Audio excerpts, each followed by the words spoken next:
নমস্কার সবাইকে, welcome to my blog. আর আজকে রবিবার, যেহেতু রবিবার দিন প্রথমে মাথাতে আসে অ্যালার্মটা বাজে না আর একটু দেরি করে উঠি। এই দেরি করে ওঠাতেই কিন্তু প্রথমে সবার সর্বনাশটা হয়ে যায়, কারণ সারাটা দিনের কাজগুলোই পিছিয়ে যায়। রবিবার বলে কাজ কিছু কম থাকে না, বরং বেশিই থাকে। মানে শুধু স্কুলের দিনে বা অন্য দিনে যেরকম টাইমের মধ্যে করে বেরিয়ে যাওয়া হয়, আর রবিবার দিন সারাদিন ধরেই সেই কাজগুলো করো। তো এই যে ওঠা হয়েছে, প্রায় 8টা বেজে গেছে। এবার উঠেই দেখছি প্রচুর রোদ্দুর, তখনই মাথাতে এসে কিন্তু বাজারে যেতে হবে। এবার বাজারে যাওয়ার আগে সকালবেলা একটু তো চা খেয়ে যাব, নাকি তাও না, তার আগে খেয়ে নিলাম কিছুটা গরম জল, কারণ প্রত্যেক দিন সকালে গরম জল তো আমি খেয়েই থাকি। আর রবিবার দিন ওঠা দেরি করে, সব কাজই দেরি করে। আর তারপরে দেখছি লোডশেডিংও হয়ে আছে। জানি না ভিডিওতে অতটা বোঝা যাচ্ছে না, কিন্তু বেশ অন্ধকার ছিল, যার জন্য ভাবছিলাম ভিডিও কিছু করব কি করব না, কারণ কিছুই তেমনভাবে দেখা যাচ্ছিল না। আর পুজোর আগে আগে না প্রায় প্রত্যেক রবিবারই এইভাবে করে মানে ইলেকট্রিক্যাল সমস্ত কাজবাজ চলে, লাইন টাইন টানে, যার জন্য প্রায় সময় এরকম আমরা লোডশেডিংটা ফেস করে থাকি বহরমপুরে। আর যেই রেডি হয়েছি বাজারে যাব বলে, অমনি কিয়ান ডেকে বললো, মা আমি তোমার সাথে আজকে বাজারে যাব। তো ওকে অনেক কষ্টে আমি বোঝাতে পারলাম যে এখন তুমি যেও না, কারণ এখন প্রচণ্ড রোদ্দুর আর আমার অনেকটা সময় লাগবে। তো ওর একটা আবদার, মা শুধু ফলটা কেনার সময় আমি থাকবো। তো আমি বললাম ঠিক আছে, ফলটা কিনতে আমি তোমাকে নিয়ে যাব। তো চলে গেছিলাম প্রথম ফেজ, এই যে বাজার করে নিয়ে চলেও এসছি। এসে দেখছি মা ভাত করছে আর ছেলে আমার ঘুরঘুর করে বেড়াচ্ছে। কিয়ান ভালো ছেলে, জানো তো সবাই, কিয়ান লিখতে বসে গেছে, নিজে থেকেই পড়তে বসে গেছে। খেলনা একদিকে, এটা খেলার জায়গা, স্টাডি টেবিলে বসো। না না, তোমরা কি করেছো? তুমি এক কাজ করো, আগে ড্রয়িংটা করে ফেলো, ড্রয়িংয়ের হোমওয়ার্কটা করে ফেলো। কি হচ্ছে বাবা, কি হচ্ছে? ধ্যান ধরেছে, কি সমস্যা? আসলে পড়ার কথা বলাতেই মনে হচ্ছে ও একদম অন্য গ্রহে চলে গেল। এসো, ড্রয়িং খাতা নিয়ে এসো। হ্যাঁ নিয়ে এসো, ধরুন চলে এসো, তাড়াতাড়ি তাড়াতাড়ি চলে এসো, হোমওয়ার্ক তো এখন অনেক ডিউ আছে, চলে এসো।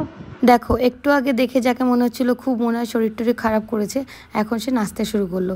তারপরে আমি বললাম ড্রয়িংটা করে নাও। ও মা, ও কোথায় ড্রয়িং করতে বললাম আর কোথায় করতে শুরু করলো। বলেছিলাম খাতায় হোমওয়ার্কটা করে নিতে, আর ও এখানে সূর্য মামা নাকি আঁকতে শুরু করে দিল। বলি এক করে আর এক। দেখেছিস বেবিদের টুথপেস্ট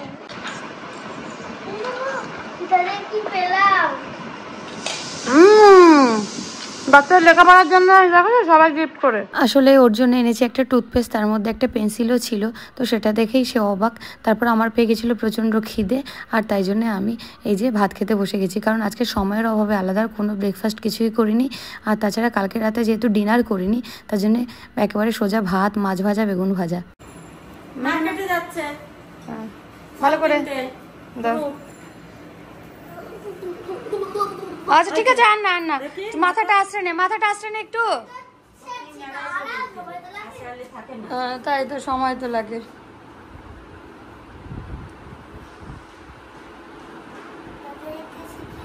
হ্যাঁ দাদাই শিখিয়ে দিয়েছে। দেখো চলো, এবার একটা ব্যাগ নাও একটা। কোনখানে ব্যাগ?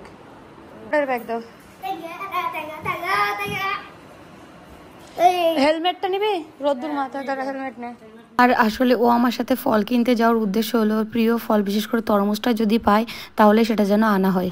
শোনো, তরমুজ কিন্তু আমি কিনবো না বলে দিলাম, তুমি বায়না করবে না আমার সাথে তরমুজের জন্য। হ্যাঁ নাশপাতি খাবি? আচ্ছা নাশপাতি খায়, আচ্ছা তাহলে শশা এনেছি, শশা কলা আনা হয়ে গেছে। ঠিক আছে চলো চলো, ধরো চাবি, ধরো ব্যাগ ধরো চলো। আচ্ছা ঠিক আছে। ও চশমা এইখানে পড়ো। এবার চশমা তো পরে নিচ্ছে, কিন্তু চশমা পরে তাকে কেমন দেখতে লাগছে সেটা কিন্তু দেখতেই হবে একবার আয়নাতে।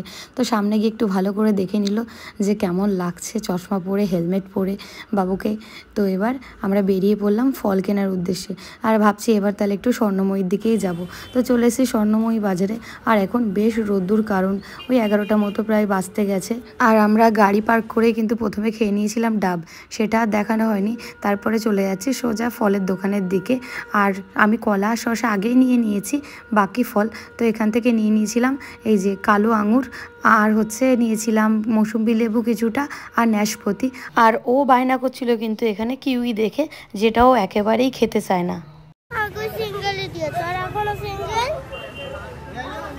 এটা 3টে নিতে হবে 200 টাকা, কি লাভ আমার?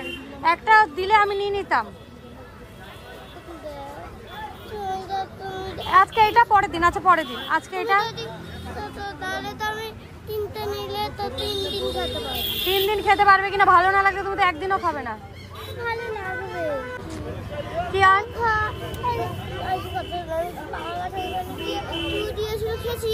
না না খাওনি, আমি খেয়েছি। খাওনি।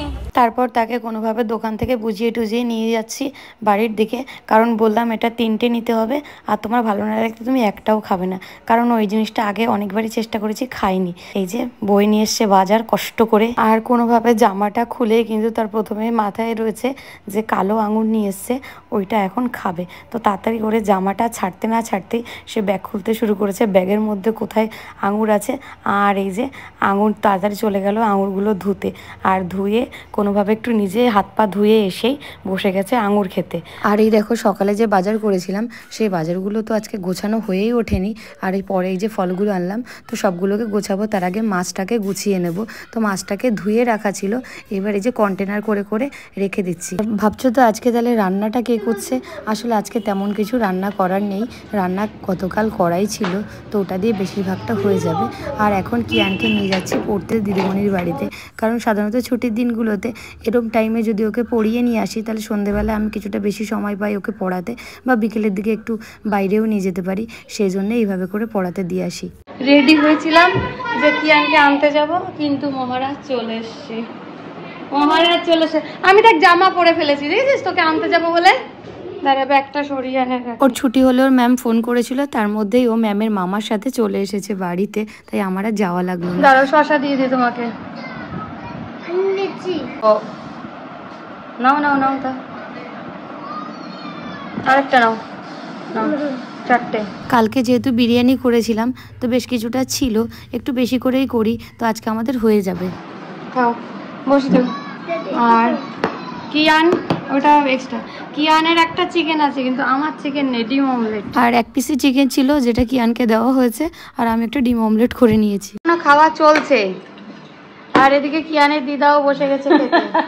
কিয়ানের দিদা বাহ বেগুন ভাজা, কুমড়ো ভাজা, ইলিশ মাছ ভাজা, আর ওইদিকে আছে ডাল, আলু সেদ্ধ, লঙ্কা ভাজা, লঙ্কা ভাজা। বাপ রে বাপ, বাহ। কিয়ান চালিয়ে দাও গাড়ি তাড়াতাড়ি করে। ও ওইদিকে দৌড়াদৌড়ি চলছে, ওইগুলোর দিকে কিয়ানের চোখ। কে কাকে তাড়া করেছে, এগুলো এত বান্না খেয়ে ফেললো। যা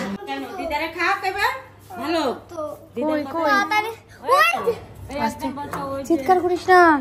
আর এই যে একে দেখেই কিয়ানের যত ভয়। গেট বন্ধ করো তাড়াতাড়ি, গেট বন্ধ করো। আর ওর টেনশন, দিদা যদি বাইরে থাকে তাহলে যদি দিদাকে কামড়ে দেয়, দিদাকে নিয়ে যায়, তো ভয়ে ভয়ে তাড়াতাড়ি করে দিদাকে ঘরে ঢুকিয়ে ঘর থেকে চাবি নিয়ে এসে তাড়াতাড়ি করে একদম তালা দেওয়ার চেষ্টা করলো, যাতে কোনোভাবেই কিন্তু হনুমানটার ঘরে না আসতে পারে। আর এটা আমাদের গাছের লেবু, আমার বাবা নিয়ে এসছে, ভীষণ টেস্টি খেতে, কিয়ান ভীষণ ভালো খায়। বাইরে যেও না। যাচ্ছি না, তোমার মোবাইল তো আমার মোবাইলটা নিতে পারবে না, আমি চলে এসেছি না ঘরে দিদা। তার কিন্তু গ্রিল তালা দিয়ে শান্তি নেই, এবার দরজাটাও দিতে হবে, তবেই নিরাপদ। তো আজকের ব্লগটা এ পর্যন্তই, দেখা হবে পরে।